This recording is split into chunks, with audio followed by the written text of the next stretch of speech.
नमस्कार दोस्तों, स्वागत है आप सभी का अपने YouTube channel Piyush knowledge studio में।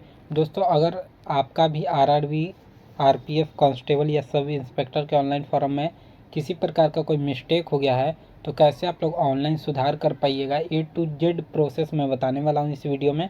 तो इस वीडियो को शुरू से अंत तक ज़रूर देखिएगा, तभी आपको पता चलेगा कि कैसे आपके ऑनलाइन फॉर्म में सुधार हो पाएगा, किस तिथि से सुधार हो पाएगा, क्या प्रक्रिया रहेगी, ए टू जेड जानकारी बताने वाला हूँ। तो वीडियो को अंत तक जरूर देखिएगा दोस्तों। अगर आपने अभी तक अप्लाई नहीं किया है तो अप्लाई लिंक आपको डिस्क्रिप्शन बॉक्स में मिल जाएगा, वहाँ से क्लिक करके आप लोग ऑनलाइन अप्लाई भी कर सकते हैं। और दोस्तों, एक बात आप सभी को यहाँ समझना बेहद आवश्यक है, तभी आपको यहाँ पर सुधार करने का प्रक्रिया समझ में आएगा। सबसे पहले बात करते हैं दोस्तों कि रेलवे द्वारा सबसे पहले एएलपी का ऑनलाइन फॉर्म निकाला गया था, रिक्वायरमेंट निकाला गया था। उसके बाद आप सभी का टेक्नीशियन का निकाला गया, और उसके बाद अब देख रहे हैं कि आरपीएफ कांस्टेबल और सब इंस्पेक्टर का निकाला गया है। तो दोस्तों, जैसा कि एसएससी एक वेबसाइट है जिसके थ्रू आप एक बार अगर रजिस्ट्रेशन कर लेते हैं और आपको एक बार रजिस्ट्रेशन नंबर और पासवर्ड प्रोवाइड करा दिया जाता है, और उसके बाद जो भी रिक्वायरमेंट निकाली जाती है उसमें सिर्फ आपको कुछ एप्लीकेशन फॉर्म में डिटेल्स भरना होता है, उसके बाद आप लोग अप्लाई कर सकते हैं। उसी प्रकार दोस्तों, आरआरबी का ये वेबसाइट है। अगर दोस्तों आपने आरआरबी में एक अपना क्रिएट एन अकाउंट बना लिया है तो अब आपको दोबारा क्रिएट एन अकाउंट बनाने की आवश्यकता नहीं है। आपको सिंपल से आपको वहाँ पर पोस्ट चूज करना होगा।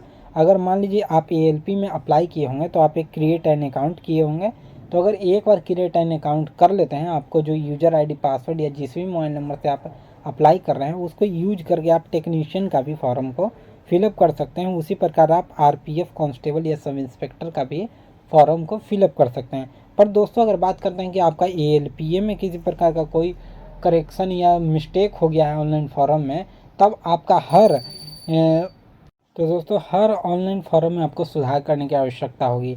जैसे मान लीजिए कि आप एएलपी में अप्लाई कर रहे हैं, ठीक है, एएलपी में आपने अप्लाई किया और उसमें किसी प्रकार का कोई मिस्टेक हो गया तो उसका एक सुधार तिथि निकाला गया था। उस बीच अगर आप लोगों ने सुधार कर लिया तो ठीक है, आपका सुधार हो जाता है। पर वही क्रिएट एन अकाउंट से आप अगर टेक्नीशियन का अप्लाई कीजिएगा तो उसमें भी आपका वही त्रुटि रहेगा, आपको सुधारना आवश्यक है। ये नहीं कि आप एएलपी में सुधार लिए और फिर आप टेक्नीशियन के लिए अप्लाई करेंगे तो आपका सुधरा हुआ होगा, नहीं, ऐसा नहीं होता है। आपको हर बार सुधारना होता है। एक बार गलती करने पे आपको बार बार यहाँ पर सुधार करना ही पड़ेगा। तो इसी प्रकार अगर मान लीजिए आपने क्रिएट एन अकाउंट पहले किया है और किसी प्रकार कोई मिस्टेक कर दिया है तो आपको फिर दोबारा सुधार करने की आवश्यकता होगी। अगर नहीं तो आप एक बार अपना जो अप्लाई कर रहे हैं फॉर्म को, एक बार एप्लीकेशन फॉर्म को देख लीजिएगा।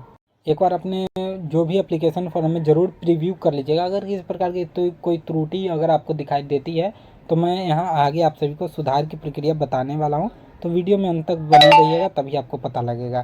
तो आप लोग सुधार कर सकते हैं। अब बात करते हैं दोस्तों कि आपका आरपीएफ कांस्टेबल या सब इंस्पेक्टर में कैसे सुधार होगा, किस तिथि से सुधार होगा, कितना फीस लगेगा, कौन कौन से डिटेल्स आप लोग सुधार कर सकते हैं, उसकी जानकारी यहाँ पर मैं आप सभी को बताने वाला हूँ। तो जिन भी कैंडिडेट का अगर कोई मिस्टेक हो गया तो घबराने की आवश्यकता नहीं है, वो इस वीडियो को अंत तक जरूर देखें। आप सभी को चिंता करने की कोई आवश्यकता नहीं है, आपके ऑनलाइन फॉर्म में सुधार होगा, अवश्य होगा। तो दोस्तों, सुधार की सारी प्रक्रिया को समझने के लिए सबसे पहले हमें इसका ऑफिशियल नोटिफिकेशन को देखना होगा कि क्या कुछ जानकारी दी गई है सुधार से रिलेटेड। तो चलिए सबसे पहले इसका ऑफिशियल नोटिफिकेशन को देखते हैं। तो दोस्तों, जैसा कि आप सभी को पता होगा कि रेलवे द्वारा आप सभी का आरपीएफ कांस्टेबल और सब इंस्पेक्टर का निकाला गया है। अगर आप सब इंस्पेक्टर के लिए अप्लाई कर रहे हैं या कांस्टेबल के लिए अप्लाई कर रहे हैं और दोनों में किसी प्रकार का कोई त्रुटि हो गया तो उसके लिए सेम ही रूल रहेगा, आप सभी का सेम ही डेट रहेगा करेक्शन का। तो ये प्रक्रिया दोनों के लिए एक समान रहने वाली है, चाहे आप कांस्टेबल के लिए अप्लाई किए हों, चाहे आप सब इंस्पेक्टर के फॉर्म में किसी प्रकार का त्रुटि किए हुए हैं। तो यहाँ पर देख लीजिए कि आरपीएफ कांस्टेबल का नोटिफिकेशन अलग है और सब इंस्पेक्टर का नोटिफिकेशन अलग है, पर नियम वही रहेगा, डेट वही रहेगा। बस आपको डेट जान लेना है और प्रक्रिया को समझ लेनी है कि कैसे सुधार करना है। दोस्तों, अगर आपने अभी तक इसका ऑफिशियल नोटिफिकेशन नहीं डाउनलोड किया है तो आप लोग टेलीग्राम ग्रुप से हमारे ज़रूर ज्वाइन हो जाइएगा। उसका लिंक आपको डिस्क्रिप्शन बॉक्स में मिल जाएगा। वहाँ से ज्वाइन होने के बाद आप सभी को ऑफिशियल नोटिफिकेशन का लिंक मिल जाएगा, उस पर क्लिक करके ही के साथ आप सभी डाउनलोड कर सकते हैं। आप सभी लोग हमारे टेलीग्राम ग्रुप से ज्वाइन हो करके, तो ये बात ज़रूर ध्यान रखिएगा। अब दोस्तों, यहाँ पर देख लीजिए कि क्या कुछ इसके ऑफिशियल नोटिफिकेशन में डेट दिया गया है सुधार से रिलेटेड। तो यहाँ पर सबसे पहले डेट जो देखेंगे, अप्लाई डेट देखेंगे। तो अप्लाई डेट आप सभी का 15 अप्रैल से आरंभ हो जाएगा, जो कि आप सभी का यहाँ पर देख सकते हैं कि 14 मई तक आप सभी का चलने वाला है। और वहीं यहाँ पर दोस्तों देख लीजिए कि क्या कुछ संशोधन या करेक्शन के लिए रिकॉर्डिंग दी गई है, यहाँ पर जानकारी उसको भी यहाँ पर देख लेते हैं।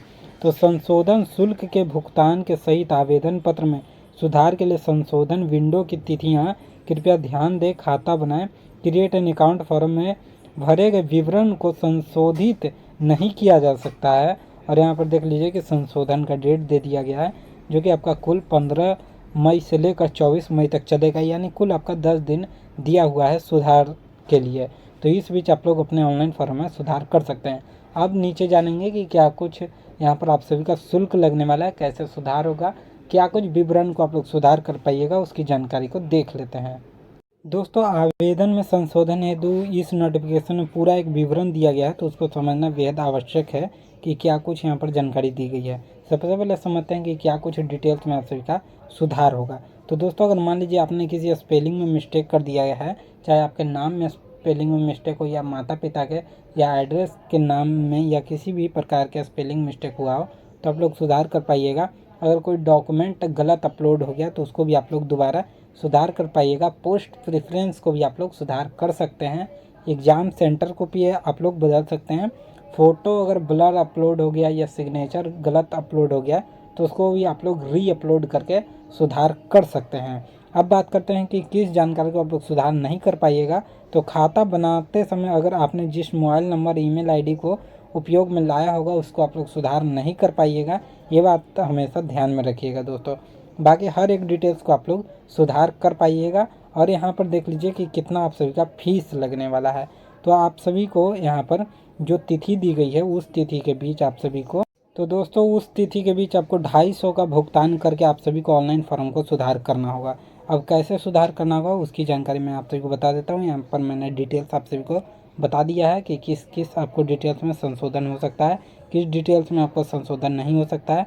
और बात करें दोस्तों यहाँ पर आप सभी का कि 250 से लेकर आप अगर यहाँ पर जमा करते हैं तो भी आपका यहाँ पर सुधार होगा, अन्यथा नहीं होगा। और ये पेमेंट आपका ऑनलाइन कटने वाला है।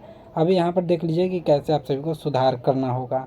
दोस्तों यहाँ पर सुधार की सारी प्रक्रिया मैंने बता दी। अब यहाँ पर ऑनलाइन कैसे आपको सुधार करना है उसकी जानकारी यहाँ पर मैं आप सभी को बता देता हूँ। तो आप सभी का ऑनलाइन अप्लाई भी यहीं से होगा और यहाँ से ही आप सभी का सुधार होगा। तो दोस्तों सिंपल से आपको सुधार करने के लिए जब इसका डेट एक्टिव हो जाएगा और इसका जो सुधार लिंक है वो एक्टिव हो जाएगा, तब आपको इसी लिंक पे क्लिक करके यहाँ पर आना होगा और तब आप सभी को यहाँ पर अप्लाई नाउ पे क्लिक करना होगा।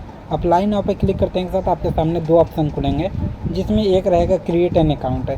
तो दोस्तों आपको क्रिएट एन अकाउंट पे नहीं क्लिक करना है, आपको ऑलरेडी हैव एन अकाउंट पे क्लिक कर देना है। तो इस पर जैसे ही क्लिक कीजिएगा तो आपको यहाँ पर सिंग इन करने को बोलेगा।